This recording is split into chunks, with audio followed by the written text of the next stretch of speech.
கடவுள் அருள் டிவி நேயர்களுக்கு அடியேன் உங்கள் சிவயோகி சிவசக்திமான் சுவாமிகள் வணக்கத்தை தெரிவித்துக் கொள்கிறேன். எப்பயுமே ராகு கேது எந்தெந்த இடத்துல வந்து அமர்ந்திருக்காங்க, அதனால் ஏற்படுகிற பொது பலன் என்னன்றதை நம்ம முதல்ல பார்த்தாக்கணும். அந்த பொது பலனை முதல்ல சொல்லிவிட்டு அதுக்கப்புறம் 12 ராசிக்குள்ள நற்பலன் சொல்ல போகிறேன். அதுக்கு முன்னாடி இப்போ என்னுடைய குருநாதர் நான் வணங்குகிறேன். ஓம் குருப்யோ நம. நற்பவி நற்பவி நற்பவி. ஓம் காஞ்சிவாசாய வித்மகே சாந்தரூபாய தீமகே தன்னோ சந்திரசேகர பிரச்சோதயாத். என்னோட ஆத்மா மகாகாளி வணங்குகிறேன்.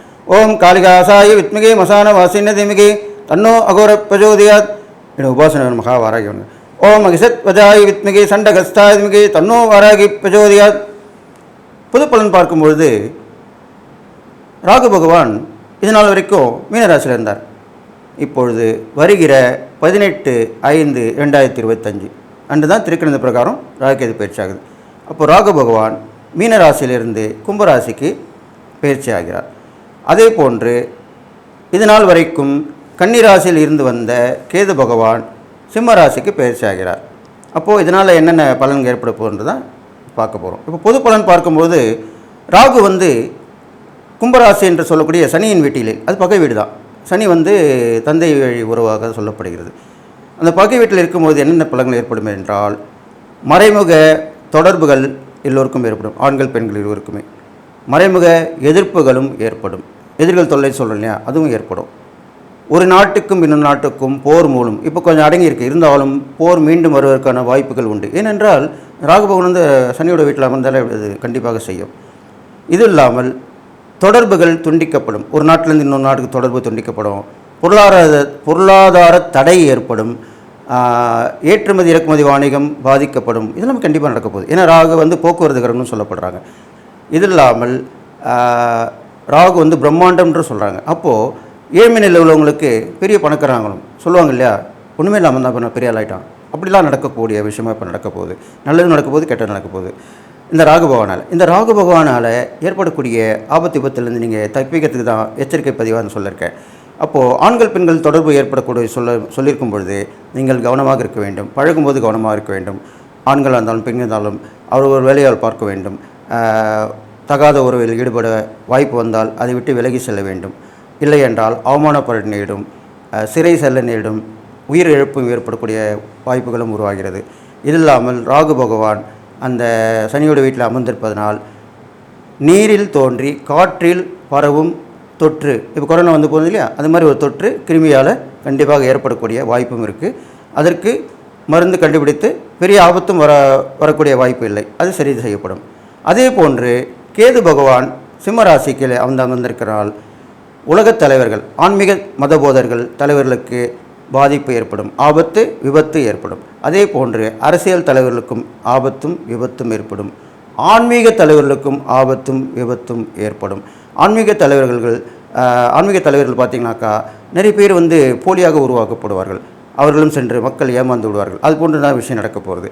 அப்போ கோர்ட்டு கேஸ்லாம் போகக்கூடிய அழக்கூடிய சூழ்நிலை வரும். அதனால் யாரையும் நம்பி ஏமாற வேண்டாம். நன்று யோசித்து நிதானித்து செயல்பட வேண்டும். இந்த காலகட்டத்திலே இந்த கேது பகவான் கெடுப்பார். அதனால் வந்து ரொம்ப ஜாக்கிரதையாக இருக்கணும்.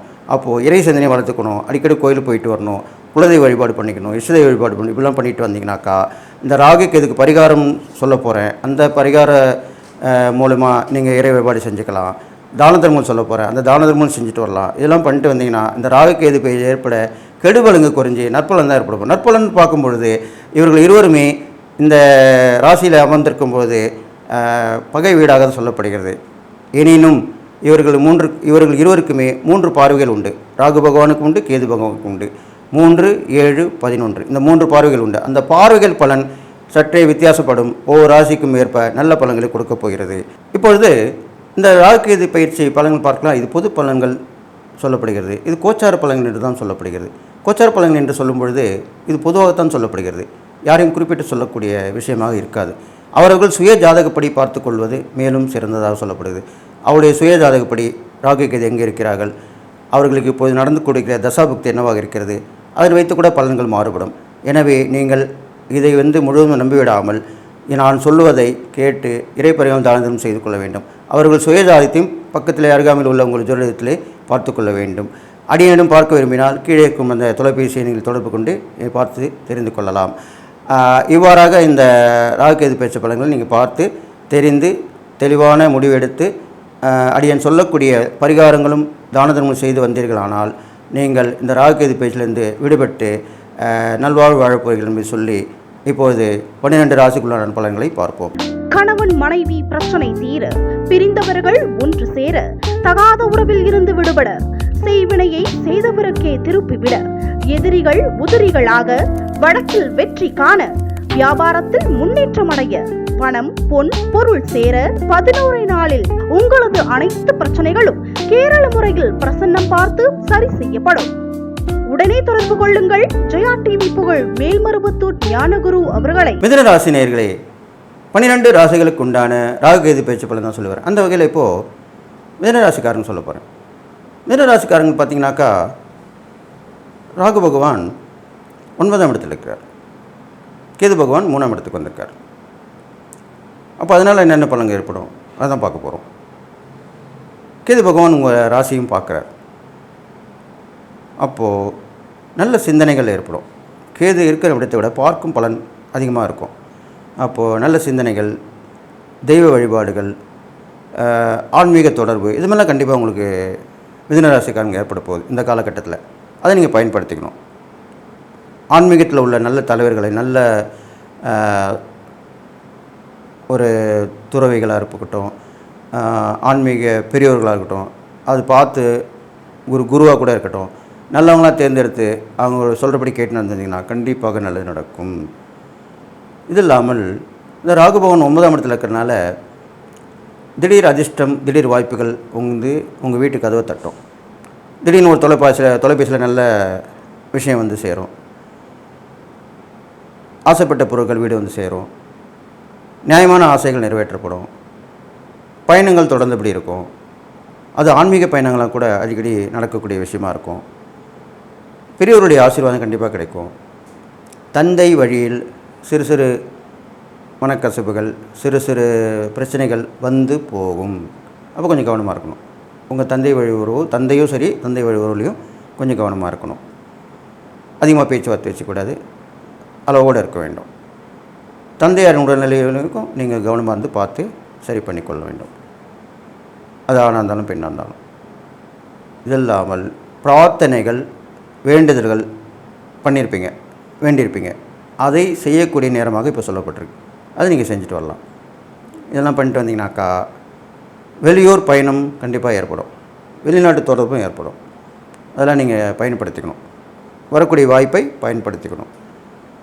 அப்போ ராகுக்கு வந்து பரிகாரமாக சனிக்கிழமை சொல்லப்பட்டிருக்கு. அந்த சனிக்கிழமையில் ராகு வழிபட்டு வரணும்.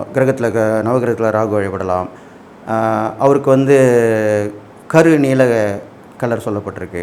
ஊதா கலர் கூட சொல்லலாம். அந்த வஸ்திரம் வாங்கி போடலாம். அபிஷேக ஆராதனை பண்ணலாம் வசதி வாய்ப்புகள் இருந்தால். இல்லைன்னா சாதாரண ஒரு அர்ச்சனை பண்ணலாம். அது இல்லாமல் ராகுக்குரிய அதிதேவதையான துர்க்கைக்கு வழிபாடு பண்ணலாம். செவ்வாய்க்கிழமை ராகு காலத்தில் வழிபடலாம். வெள்ளிக்கிழமை ராகு காலத்தில் வழிபடலாம். ராகுக்குரிய கிழமையாக சொல்லப்படுகிற சனிக்கிழமையில் வரக்கூடிய ராகு காலத்தில் வழிபடலாம். இது மாதிரிலாம் பண்ணிட்டு வரலாம். அதுக்கப்புறம் பார்த்திங்கன்னா கேதுவுக்கு வந்து செவ்வாய்க்கிழமை சொல்லப்பட்டிருக்கு. அப்போது கேது வழிபாடு பண்ண போடலாம். கேது வந்து பார்த்திங்கன்னா உங்கள் ராசிக்கு 3ஆம் இடத்தில் வந்திருக்காரு. 3ஆம் இடம்ன்ற போது தைரியம், வீரியம், பராக்கிரமம், வெற்றி, ஆபத்து, விபத்து, சகாய ஸ்தானம், மாமனார் மாமியார் ஸ்தானம், இளைய சகோதர ஸ்தானம், இது மாதிரிலாம் சொல்லப்படுது. அப்பேற்பட்ட இடத்துல கேது பகவான் வந்திருக்கும் போது என்ன செய்வார் என்று கேட்டால் பெரும்பாலும் 3ஆம் இடத்துல அசுபகரங்கள் வந்து நல்ல இதாக செய்வாங்க அப்படின்றது சாஸ்திர விதி. அப்போது தைரியம், சமாளிக்கக்கூடிய திறமை எல்லாமே வந்து செய்கிறவங்களுக்கு வெற்றி வாய்ப்புகள் ஏற்படும். கடைசி நேரத்தில் அந்த வெற்றி வாய்ப்புகள் ஏற்படும். தொடர் முயற்சியால் ஜெயம் அப்படின்னு சொல்கிறாங்க இல்லையா, அது உங்களுக்கு இப்போ நடக்க போகுது. அது மாதிரி நடக்கும். இளைய சகோதரர் மூலிமா உங்கள் தம்பி தங்கை இருந்தாங்கனாக்கா அவங்க மூலிமா நல்ல விஷயங்கள் நடக்கும். அவங்களே வாழ்நிலை உதவி பண்ணுவாங்க. நல்ல விஷயங்கள் நடக்கும். இருந்தாலும் ஆறாமறை யோசித்து உங்களுடைய பழக்க வழக்கங்களுக்கு பிளவுபடாமல் பார்த்துக்கொள்ள வேண்டும். கருத்து வேறுபாடுகள் ஏற்படாமல் பார்த்துக்கொள்ள வேண்டும். வெளிவட்டார் பழக்கங்களையும் கருத்து வேறுபாடு ஏற்பட வாய்ப்பு இருக்குது. அதை நீங்கள் கவனமாக பார்த்துக்கணும். அது இல்லாமல் மாமனார் மாமியார் ஸ்தானம் சொல்லியிருக்கேன் இல்லையா, 3ஆம் இடம். அப்போது மிதுனராசியில் பிறந்தவங்களுக்கு உங்களுடைய மாமனாராகட்டும் மாமியாராகட்டும் அவர்கள் விஷயத்தில் கொஞ்சம் கவனமாக இருக்கணும். அதிகமாக அவங்ககிட்ட வச்சுக்கூடாது. அவங்களுடைய மதிப்பு மரியாதை குறையாமல் பார்த்துக்கணும். அவங்க சொல்கிறது நல்லதாக இருந்தால் எடுத்துக்கணும், கெட்டதாக இருந்தால் ஒதுங்கி போயிடணும், இப்படி தான் நடந்துக்கணும். இது மாதிரிலாம் செஞ்சுட்டு வரணும். அப்போ கண்டிப்பாக நீங்கள் அதுலேருந்து வெளிப்பட்டு வந்துடுவீங்க. இல்லைன்னா பிரச்சனைகளை சந்திக்க நேரிடும். உறவுகள் தடை ஏற்பட்டு பிரியக்கூடிய சூழ்நிலை வரும். அப்போ உறவு பிரிஞ்சிட்டாலே கஷ்டம் தானே. நெருங்கிய உறவு நெருங்கிய நட்பு பிரிஞ்சாலே எப்பவுமே கஷ்டம்தான். அப்போது அது வராமல் பார்த்துக்கொள்ள வேண்டியது தான் எச்சரிக்கை பதிவாக நான் சொல்லியிருக்கேன். இந்த கேதுவுடைய பலனும் இப்போ சொல்லியிருக்கேன்.